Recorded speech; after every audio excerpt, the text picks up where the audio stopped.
Hello, everyone. Welcome back to another episode of the Craft of the Draft podcast. And I finally got the visual right this week because I messed up last week. The week before was out of our control, but I apologise. We're back and you can see us visually now. But as usual, start with the question, bit of CTL to get through, and we'll get to our statement makers for the girls at the end. But you've got a question this week, so hit me and tell me what it is. Yeah, I do have a question. I watched an absolute thriller on Sunday morning at Avalon Airport Oval between the Eastern Rangers and the Western Jets East, and getting it done on the siren. Big Illaru Smith kicking it from 55, and Geordie Hyder shepherded it through on the goal line. An unlikely suspect to shepherd it through. He's obviously only 170 centimetres, but he's very strong pound for pound. Now, my question to you is, if you could have anyone in the CTL shepherd it through on the goal line, who are you picking? And why? Well, I had a bit of trouble with this because you could pick anyone, and Jordan Hyde is a very unassuming, he's an unassuming player to do that. I had two Sandy Dragons in mind, and it was hard kind of going through each team, and I had Harry Oliver as one. Okay. Now, no real reason. I just think he's a very reliable player. So when it comes down to like someone who is unassuming to do that type of thing, it's probably him. He'll probably just be there because he knows his football pretty well, just defensively accountable. Mm-hmm. Or Adrian Cole, but Okay. naturally defensive, but he doesn't usually lose out on his battles. I know that's not really a contest of any sort, but reliable at the very least, and that was what I was looking for, and that's what I backed in the end. I've gone for two big rucks. I would go either Lucas Impey, who was actually opposed to Illaru Smith on the day, and we will have a chat about that battle and a bit more about that match later in the podcast, but he's one who's very physical, very strong, very commanding, and, you know, if you caught one-on-one with him, you'd struggle, I'd think.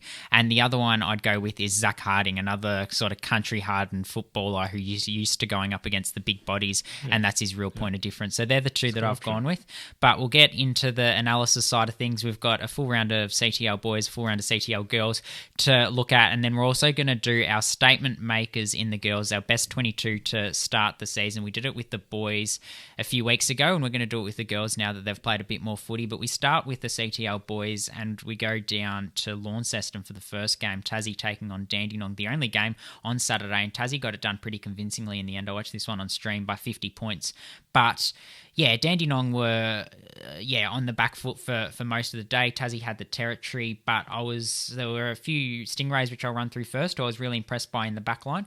Kane Hurst continues to put a case forward to be a lockdown defender in that Vic Country lineup. He's so strong one-on-one and again showed it. He spent some time on Lenny Douglas. Although Lenny Douglas finished with the 3 goals, I think 2 of them were in the last quarter, so it kept him relatively quiet, and I'd say he split the honours, if not won that battle. I didn't watch the last quarter. I watched the first 3, so I don't know if they were on each other in the last quarter. I do acknowledge that. Charlie Orchard was also really strong, particularly early in the game with his spoiling and his defensive presence. And I thought Rayak Andrew played a really good game, probably as well as I've seen him play since that breakout game of sorts last year against Gippsland in the wildcard round. So they were the 3 Stingrays that really stood out in the back line.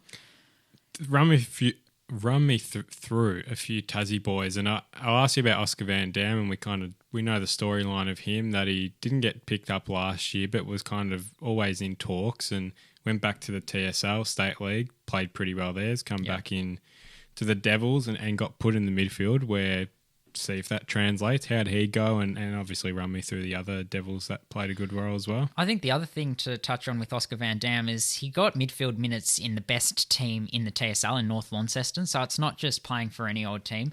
But yeah, no, he was excellent at stoppages. I thought he was really clean, showed his burst of speed and got plenty of the footy as well. And when he wasn't winning the footy, he had defensive presence and recognised when it was time to defend. He laid a few tackles. I'm not sure of the stats, but it would have been 7 or 8, I would have thought, at least. Geordie Payne was really impactful at stoppage as well. He had his moments there, looking to play him a bit more through the midfield as they look to show his versatility ahead of the mid-season draft. And yeah, some other Tassie Devils. I thought Max Roney was just about best on ground for them, sweeping across half-back every time Dandenong looked to go forward. Noah Hibbins-Hargreaves was a forward that was very good for them. But other than that, Max Roney was a real rock for the Devils. Harry Elmer was quite good. And Dan Cooney was athletic and crafty. And it's the second week in a row that he's had some really nice moments. As a forward like him, you've got to be able to take your opportunities, and he certainly does that. Yeah, well, Tassie tracking along pretty well, actually. Like, they're sitting with 12 points, so 3 wins, tracking along pretty well. And could easily have beaten Oakley, who are reasonably at full strength. So they're not doing too bad. And we'll move to Brisbane and Calder, who, Calder not a fun trip for them for either side, but they went down by 44 points, 88-44. I'll run through a few quickly. Ryanair, 24 touches and 7 rebound 50. So continues to provide a bit of reliability out of the D50 and show he's still capable of putting himself forward. Ryan Brodie, 6 rebound 50s. On the score sheet, I mean, Harry Ryan had 2 goals from 4 touches. So you want to talk about efficiency. He's that sort of player as well. He's the sort of player who takes his opportunities, and he's very athletic, and you notice him every time he gets the ball. Yeah, well, besides that, a pretty even day across the board, to be honest. No real standouts when it comes to stats-wise. But Calder will look to bounce back in the next week. I'll move to the Rebels and Gippy now. Now, the Rebels got their first win of the season, which is great to see. And, they really did just kind of take control, especially in that second quarter, and put the game to bed. And Gippy kind of came back, but... So we talk about Ollie Hannaford and Harry Charlson every week. They're really reliable for them, and I think you said they were again. But if you could, I guess, look beyond them a little bit, who were some other Rebels that stood out? Obviously, it's a collective effort to get the 4 points. Yeah, well, Mitch Lloyd was the one that I think has to be mentioned, and he's been a name that's always kind of been talked about, but I think this is probably his breakout performance of sorts in terms of defensive efforts that were so crucial. Had a hold on the ball in D50 that, easily stops a shot at goal at the very least. Really good contested work in the air, I thought. Just took a few good intercept marks and really shut down a lot of opportunities that Gippy had because I reckon, I haven't looked at the team stats, but I reckon Gippy did have more of the inside 50 entries. Was just really crucial. I mean, a few times where he had just that last man in defence to make sure ball wasn't rolling through for a goal, really. Just really neat defensive work, I thought. And he's run probably on the fringe of Vic Country, so that'll do his confidence no harm whatsoever. Was there anyone else from the Rebels? I mean, your typical performance from Ollie Hannaford, really, like just two-way running, provides the energy, that second effort. Floyd Burmeister was pretty good. I mean, I thought he did too much at times, and I say that he's quite tall and not as agile as someone who's probably about 5 or 6 centimetres shorter and probably ran himself into a bit of trouble trying to do a bit too much with it.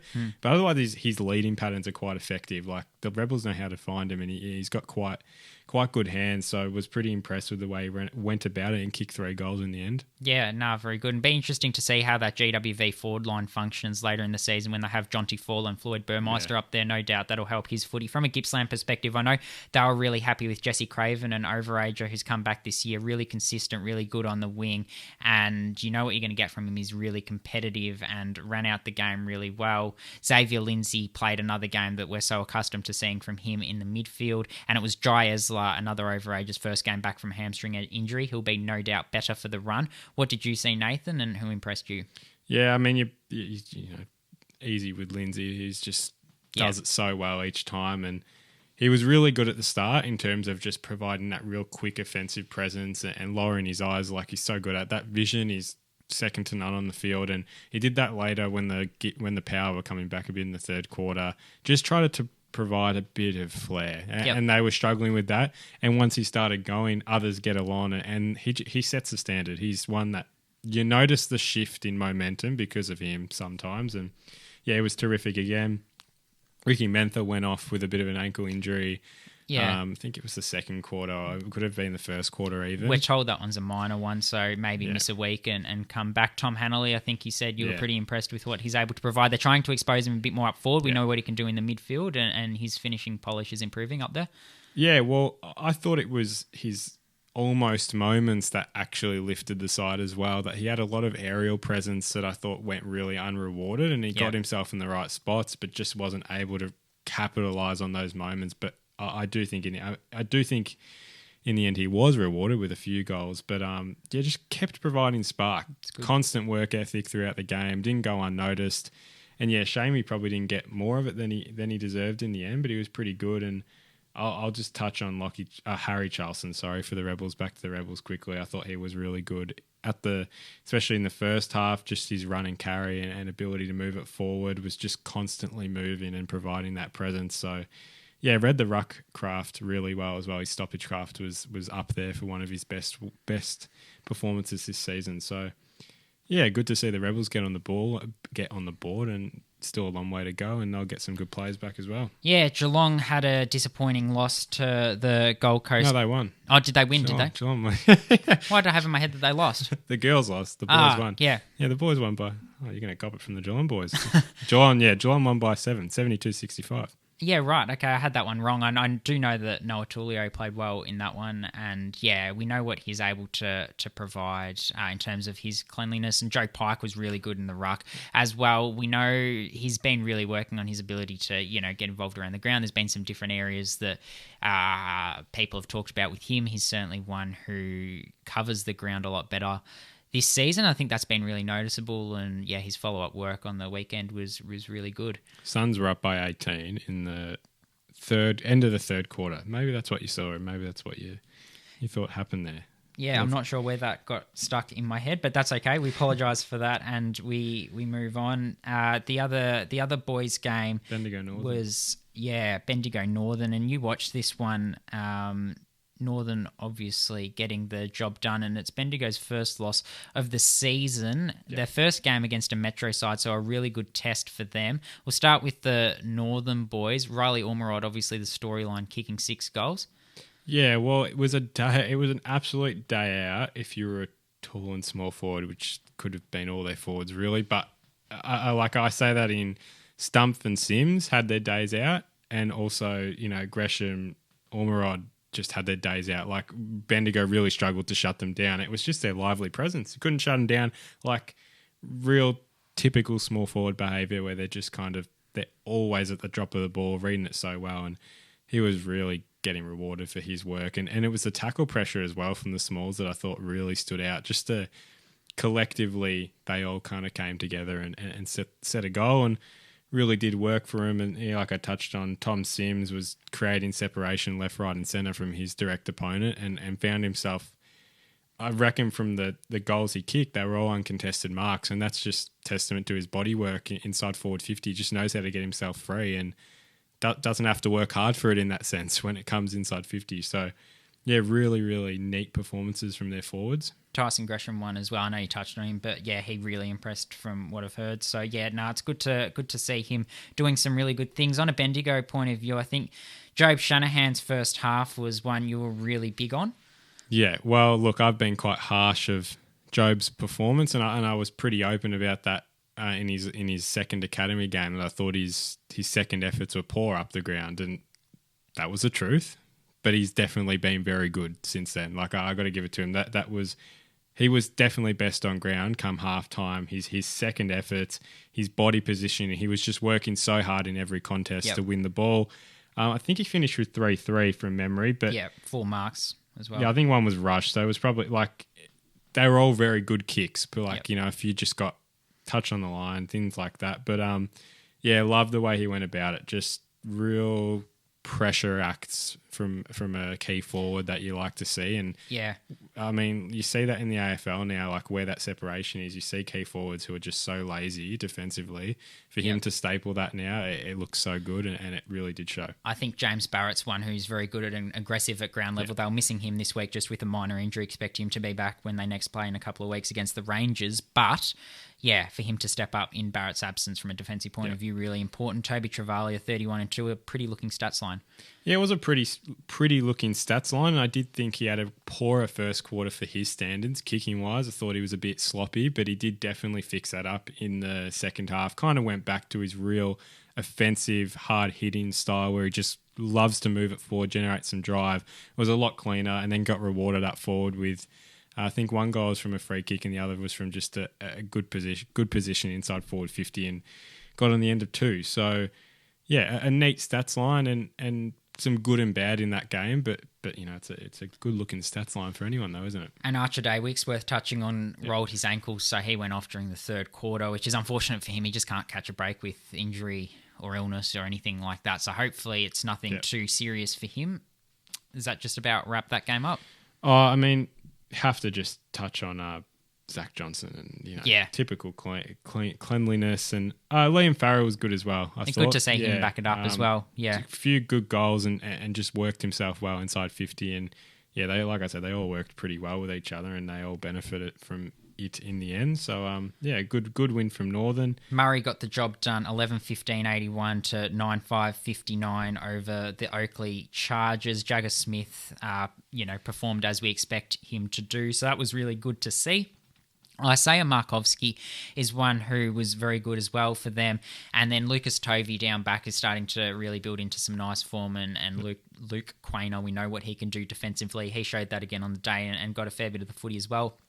Cohen Paul played that breakout game last week, backed it up with 21-1, so that was good to see. And Alex Swinnerton, who you talked about with his pressure, I think last week got a fair bit more of the footy and was prominent for them when they went forward. So Joe Berry, 4 goals good as to well. See him going well. Yeah, Joe Berry with 4 goals. So, you think he's just about a lock for that starting Vic Country lineup now. It's hard to think of, 3 or 4 small forwards in Vic Country that are better than him. It's hard to think of one that's better than him in Vic Country. So, he's one to watch. And Will McCarthy's one we put on the map in pre-season on the wing, 17 disposals. So, good to see that from him.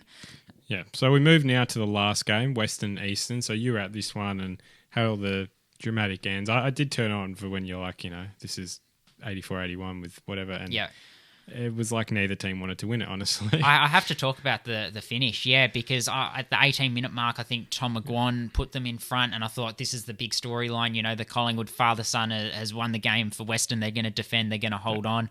And then Eastern get a goal back via Josh Smiley, and you think the storyline's going to be Josh Smiley, absolutely dominates, kicks another one of those goals from stoppage. And then I think it was Javen Tanner for Western, and it looked like the storyline was going to be, a no-name wins it for Western, and someone who's really... God, that's harsh. That's harsh, but someone that people aren't as aware of, and is someone I mean that in the most endearing way possible. Like, he's able to build his reputation off this, and hopefully it propels him into some really good form. Yeah. And then the storyline becomes Illaru Smith, who plays his best game for the season. His Ruckcraft was sensational. He got it to his teammates' advantage. He got a really crucial hit out to advantage to Josh Smiley earlier in the last quarter. And then, he was the one from 60 who finished it off. So, and his aggression, it was easily his best game that I've seen him play. I think he only was credited with 4 marks. At least 3 of them would have had to have been contested. So, it was a real presence around the ground. Got himself into some really smart positions as well. So, I really liked his game. And if there was one player to finish it off, then, it was probably him.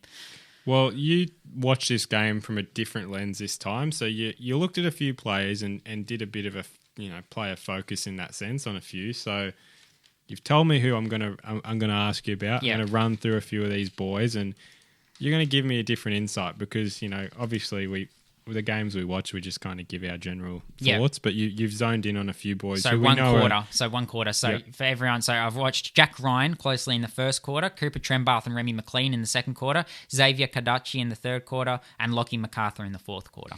So we'll start with Jack Ryan. Yeah. Tell me about his running patterns and generally how he found the footy. Yeah, so his I'll start with his running patterns. I thought they were really, really smart. So corridor bias was what I noticed. He was running up and down the corridor, and what that meant was, A, he wasn't having to run as far. It's not like he was running on an arc. He was running in the quickest way possible to get to the line of the footy. And B, it meant that when he got the footy, he was getting it in dangerous positions, and he was able to really set his teammates up. The other thing about his running patterns that was really impressive was that he timed his run when he was getting to the fall of the ball at a marking contest really well. So he was getting there with some speed, he was getting there at the right time, and then when he was clean, he had some velocity and it was very hard to pin him down. Having said that, when he was pressured and he was tackled, he was able to stand up in the tackle. We know he's played some senior footy for Wiri Yallick, and that really showed because he is able to still dispose of the footy.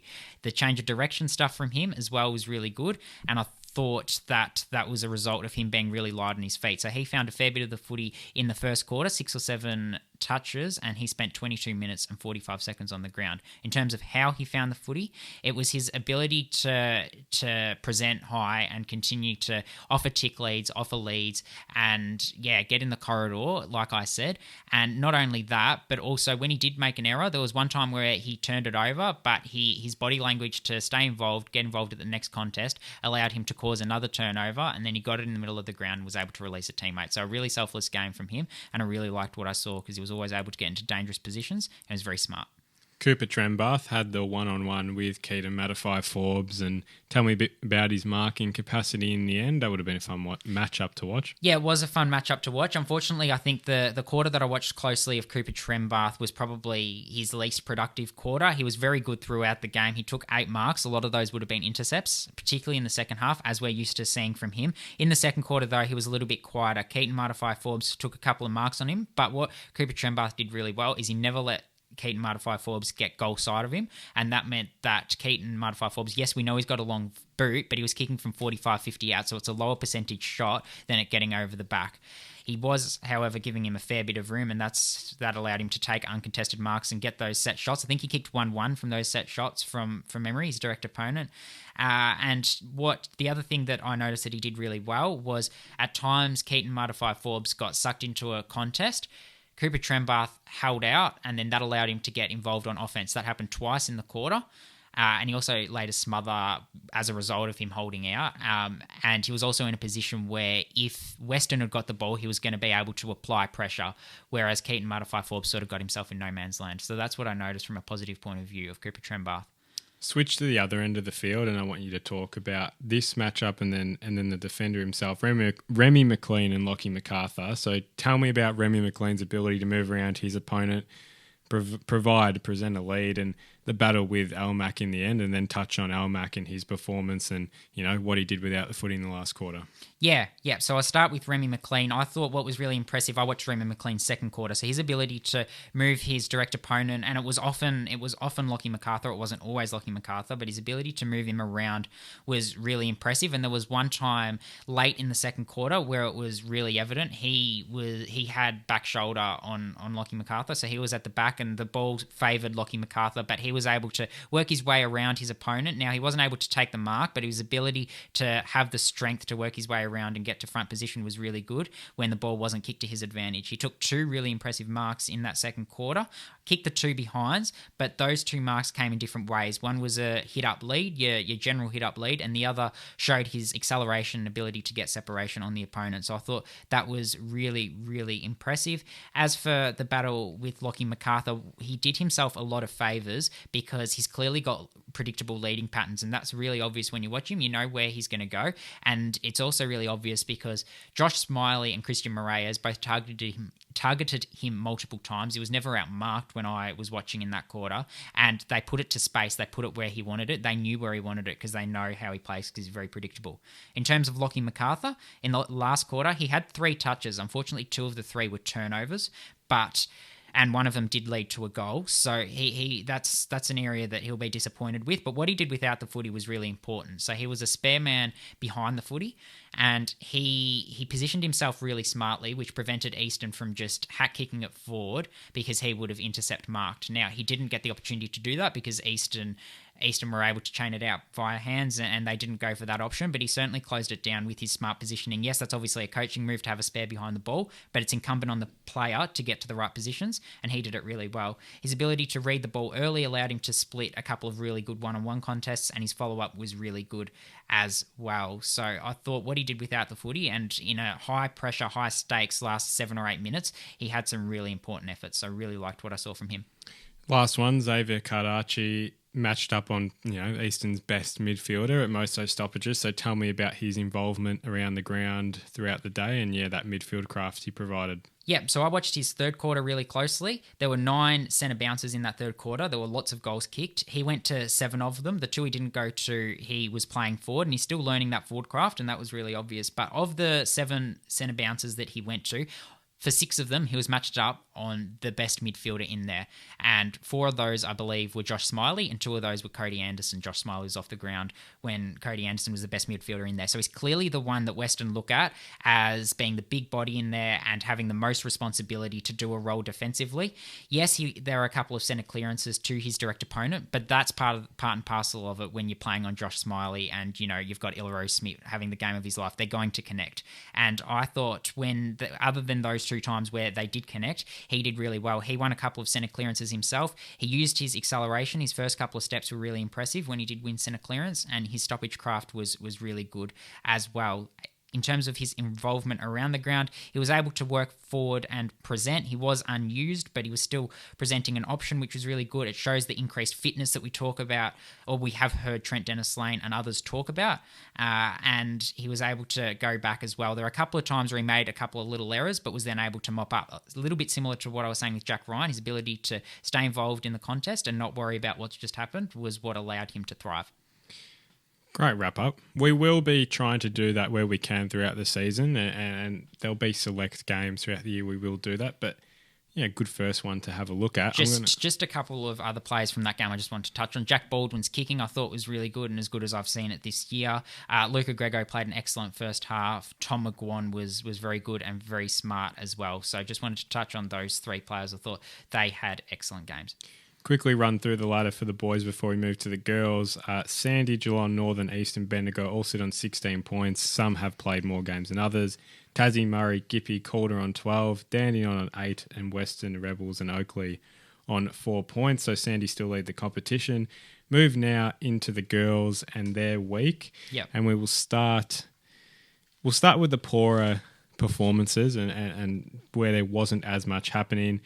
Calder went down to the Lions, like I said, a pretty unhappy weekend. Unhappy weekend of travel for them. They lost 75-7, but yeah, Chloe Baker West, she could probably walk into an AFLW club right now. 42 touches in the end, 4 inside 50s, 9 rebound 50s, 5 tackles.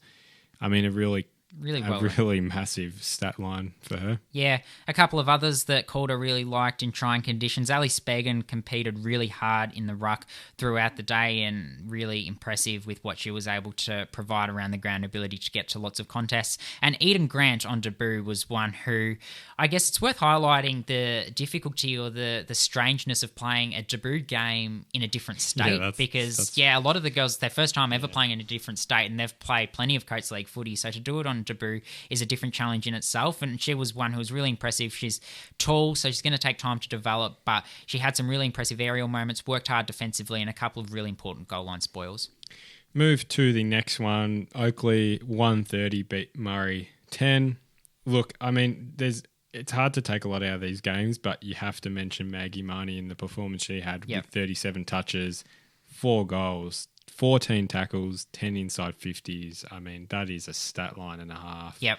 And yeah, we did get message from one that why wasn't she in our stats? Yep. Well, we have to submit this to our graphic person quite early, and this wasn't up yet, so I do apologise, but that is quite the stat line for her.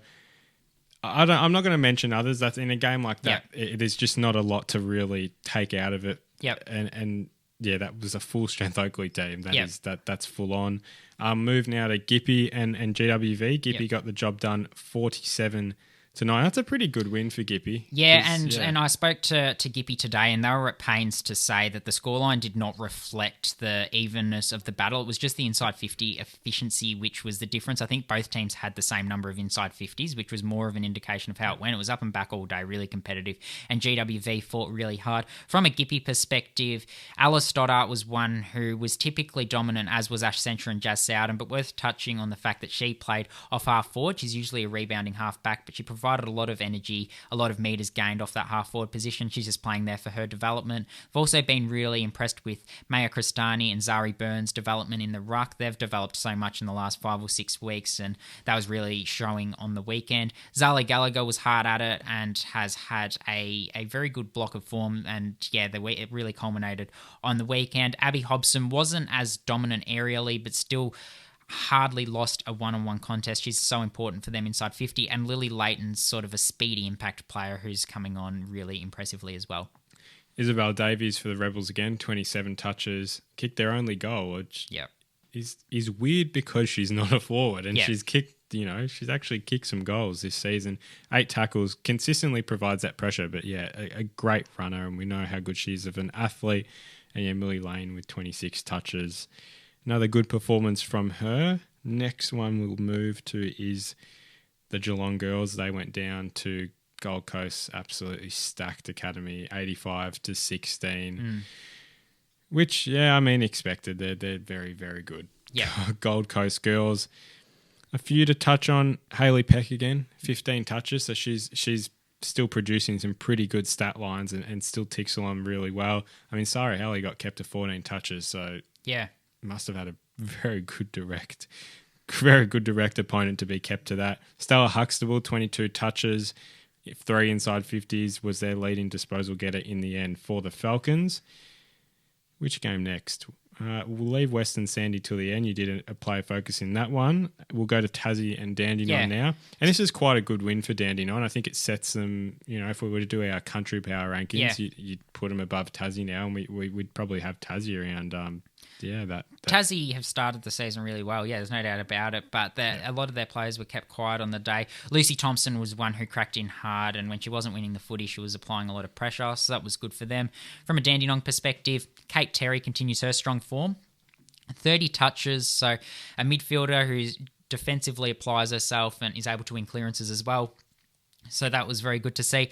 Nalu Brothwell was another who was really impressive. Obviously, she plays up forward for them, and her twin sister plays off half back. And then Zoe Basenko, a really good performance as a forward ruck, a really balanced performance. She won a lot of her own footy. She more than held her own. She certainly won when she went into the ruck as well. Talia Black was very good in the ruck as well, and has shown what she can do as a really physical, competitive type of ruck. Lucy Thompson and Meg Harrison for Tassie, tackle pressure wise, really up there. Lucy had 12, Meg Harrison had 9 in the end. So you got to reward those players when you play in a style like that. And one who's been playing some really consistent footy, Priya Bowering, she had 19 touches again, 4 tackles, 3 inside 50s. Yep. So some really consistent performers for Tassie. But yeah, like I said, that's a big win for Dandenong. They probably established themselves as a top country team. That's your top 2 right there in terms of country. Bendigo and Northern. Now, this is a big result for Northern as much as it is Bendigo, because to say that Bendigo would have, they've played 3 Metro teams and won 2 of them, and that's a massive. I was looked at the Worm. They conceded with 30 seconds left on a dodgy looking free kick, I must add, that from what looked like it on stream. But Northern got up by 4 points. Do you want to start on who do you want to do for this one? I'll let you start with Northern. Well, Northern.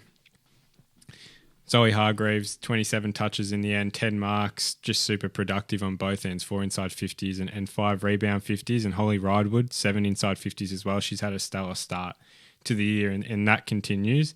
It was, I thought it was Zoe's sister who kicked the winning goal, but it was not. It was Kira Lemire. She kicked the winning goal. She had 2 goals in the end. She's kicked a goal in the last 3 games. So Those were the top performers for Northern. Yeah. Bendigo. So I caught you off guard there. I didn't realise you didn't have your... No, that's fine. No, Lou Painter is one who has certainly, we've known about her reputation for the last 12 to 15 months. So it's good to see her producing, and not only producing, but able to produce some consistent footy now for the season. She's averaging 25.8 disposals, and she's played Talent League footy since 2021, and that's a career high for her. Jamaica Douglas is one that you've tracked along quite closely, and she was quite good on the day as well. And then in the ruck, it was a really interesting battle between Sienna Hobbs and, from a Northern perspective, Isabella Hishongwa Gibbs. So that would have been a nice one to watch, and a good opportunity for development for the bottom-aged Northern ruck there. So yeah, they were the main performers. Obviously, you've talked a fair bit on this podcast about Gabby Drage, and she's probably had a really strong start to the season, kicked a couple of goals again. Yeah.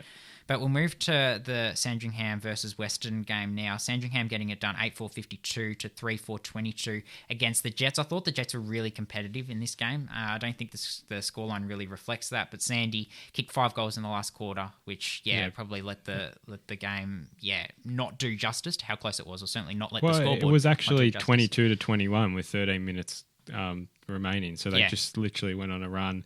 I'll quickly say a few, Sandy, before I ask you about Western. But Mia Zielinski, 3 goals again, keeps racking it up, and good to see that she's consistently performing, because she has had her injury woes. Jess Thomas with 2 goals and from 9 touches, pretty productive. Scout Howden, 24 touches and a goal. Love watching her play footy. And Sophie Mackay, 27 touches. Sophie Mackay was clearly the best for Sandy with her ability to win clearances. It was a typical performance from her.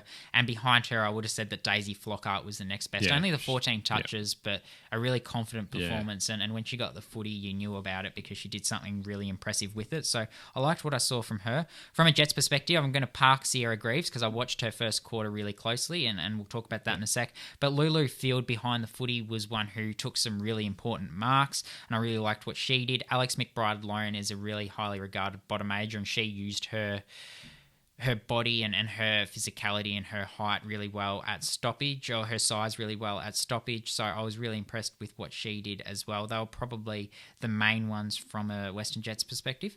Yeah, so tell me about Sierra Greaves, and the question is, how did she find space and her general disposal efficiency from what you saw? What was it like? And give me a better insight into what she does so well and stands out in this Jets team every week. Yeah, absolutely. So she had 9 disposals, I believe, in the first quarter, I counted. And her ability to get in and out of traffic is set up by her ability to take lots of small early steps when she sees and recognises she's about to win the footy, and then accelerate away. So that's how she's able to get in and out of traffic. By taking small steps, it allows her to sort of elude opponents, burst away, and that acceleration off the mark is something else that's really impressive. She's really clean off the ruck's hands. It's very rare that you see her fumble, and that also, is a factor. It doesn't slow her down. The ball handling skills, she's really clean at ground level, and she is also aware of when she's not in a position to win the footy and will apply pressure. She laid 2 really big tackles in that first quarter, and they were follow-up efforts, one tackle after the other, and I think that shows her defensive application and is a really critical part of her game as well. She'd average a fair few tackles for the season, and so it's not just the ball winning for her, but it's also the tackling.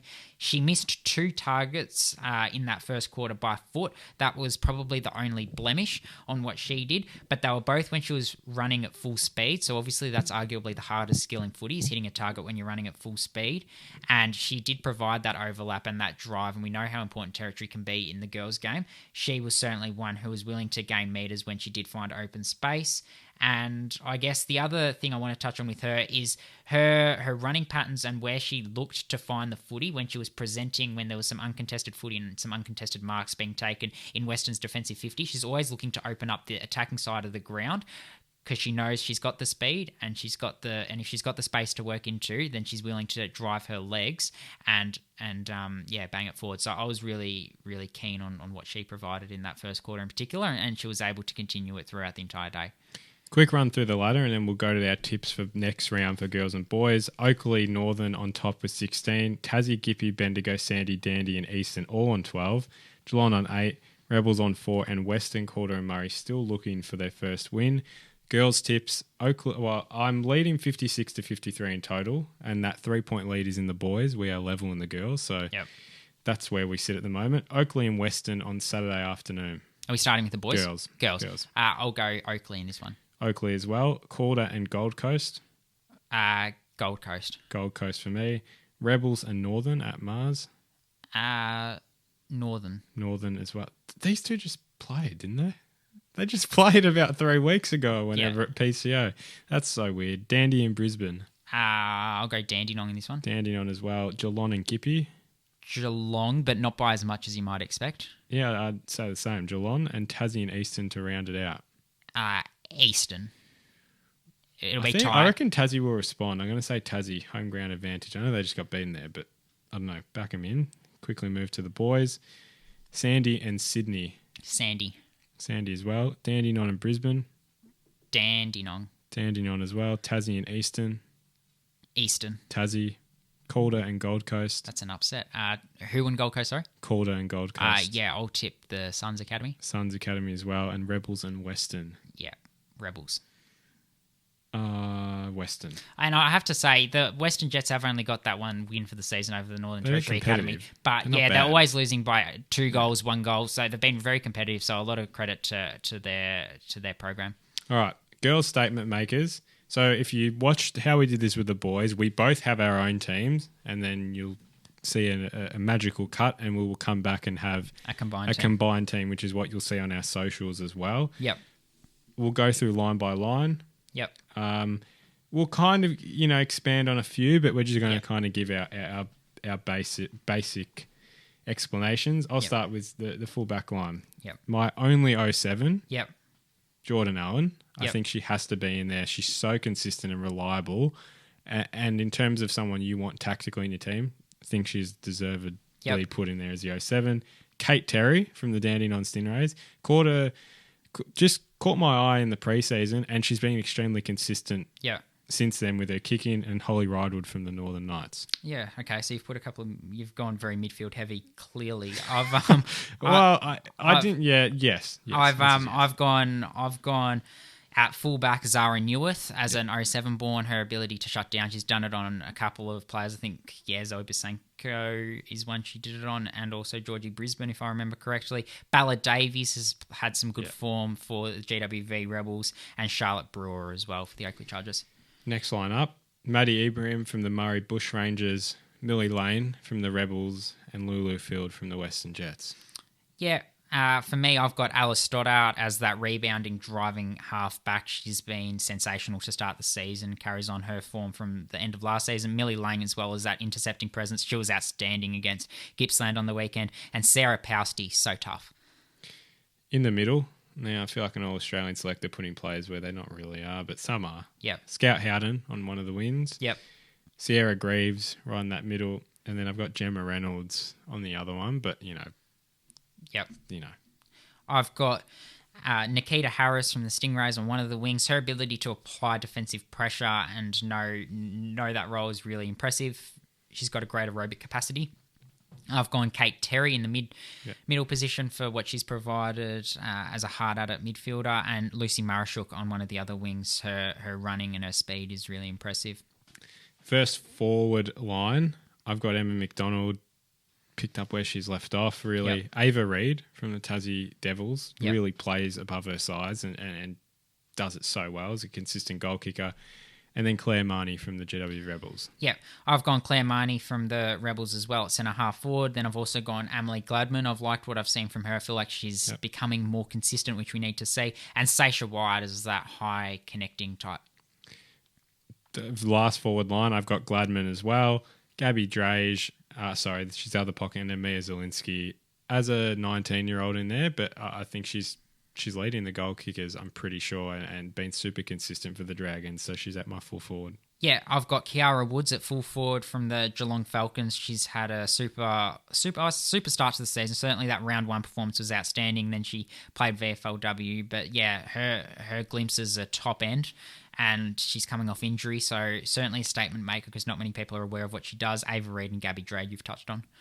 On the bench, Sarah Howley. With Mitch Ruck Rovers. Yep. Oh, yeah, sorry, my bad. I do have that here. Hayley Peck, yep. Geelong. Lou Paynter from the Pios, and then if you don't have Ash Centra, I'll really question how you can't have Ash Centra in it. I've got Hayley Peck from for the same reasons, really good follow-up, etc. Then I've also got Sierra Greaves from the Western Jets. I don't think anyone expected her to start quite as well as she has. She has been excellent. And then Maggie Marnie from the Oakley Chargers. I think everyone knew that Central was going to dominate this season, so I don't know if she's made a statement. I don't know. I agree. I just think those stat lines, who can expect stat lines like that, to be honest? Like, maybe, that's unbelievable. Like, it is, yeah. Yeah. Anyways, but I agree. Your interchange? Sarah Howley, Jemiah Bresson, Jazz Sowden, Zoe Hargreaves. And I've gone with Misha Barwin from the Tassie Devils, has been really impressive to start the season. Jazz Sowden as well. Evie Parker on a wing has shown excellent improvement from the Eastern Rangers. And then the other one that I've gone with is Jazz Sowden, Misha Barwin, Evie Parker. Oh, and then Talia Black from the Dandenong Stingrays as a secondary ruck. We're back now. We've finished our full team. We've combined it and made it one statement 22, which you will be able to see on our socials from tomorrow night. We will be posting the graphic of that. So I'll start. Fullback, Isabella Davies, Zara Newirth, and Charlotte Brewer. Zara Newirth, the only bottom major we've included in this team. Centre half back, Lulu Field, Millie Lang, and Sarah Pousty. In the centre, Scout Howden, Sierra Greaves, and Evie Parker.